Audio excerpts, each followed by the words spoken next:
Europe, where I am now, is known for bottom-of-the-barrel budget airlines like Ryanair and EasyJet. But in the last few years, low-cost rail operators have begun using the same model. What does that look like? Is it good? Let's check it out.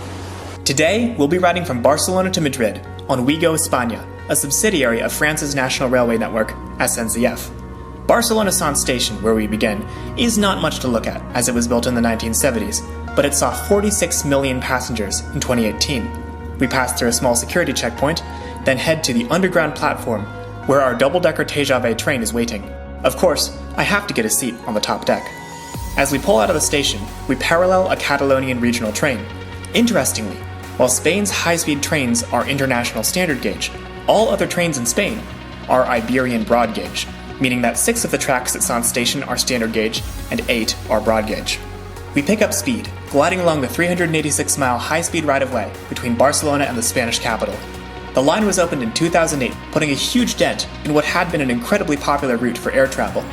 There are several stations on the route, but today's train is non-stop, making the journey in just 2.5 hours. The same journey would be 6 hours if you were in a car.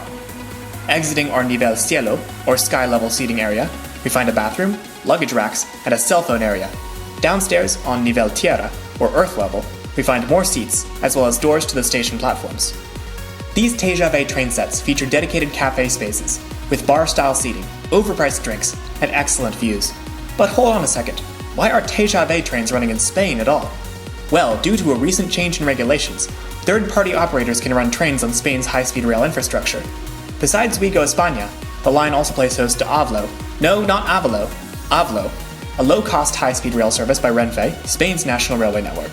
Ouigo España is run by France's national rail operator SNCF, and is a sister brand to Ouigo, which runs budget high-speed trains in France. Interestingly, France's Ouigo trains are in a dense, single-class configuration, and serve stations that are harder to access, while Ouigo España has a full TGV interior and serves central stations. Why can't we have nice things like this? Cost-wise, my journey to Madrid clocked in at 20 euros. By comparison, the same route on AVE would cost about 85 to 100 euros, if booked a month in advance. So if it's that cheap, what's the catch? Well, Ouigo España's trains only run a few times a day, usually at off-peak times. They limit who you can book them through, and you have to use their site or app to get the tickets to show the conductor. Additionally, there are no-frills service, meaning you have to pay for everything. Wi-Fi was 3 euros, and when I tried to watch the finale of Apple TV's excellent series For All Mankind, it completely failed on me. Large bags also come with an additional fee. But overall, despite the Wi-Fi not working, I enjoyed my time on Ouigo España, and I think they hold their own in a world of classier services.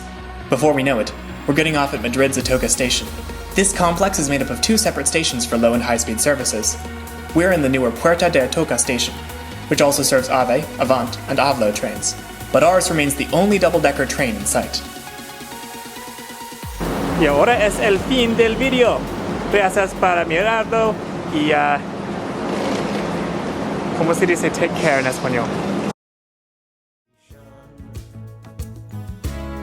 I stopped an old man along the way, hoping to find some old forgotten words or ancient melodies.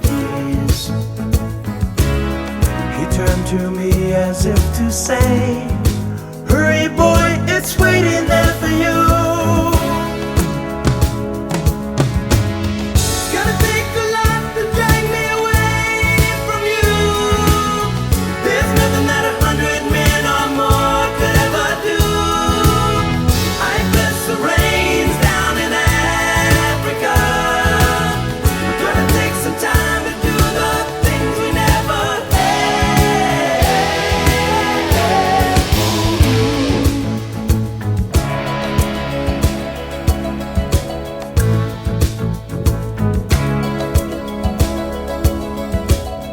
Wild dogs cry out in the night as they grow restless, longing for some solitary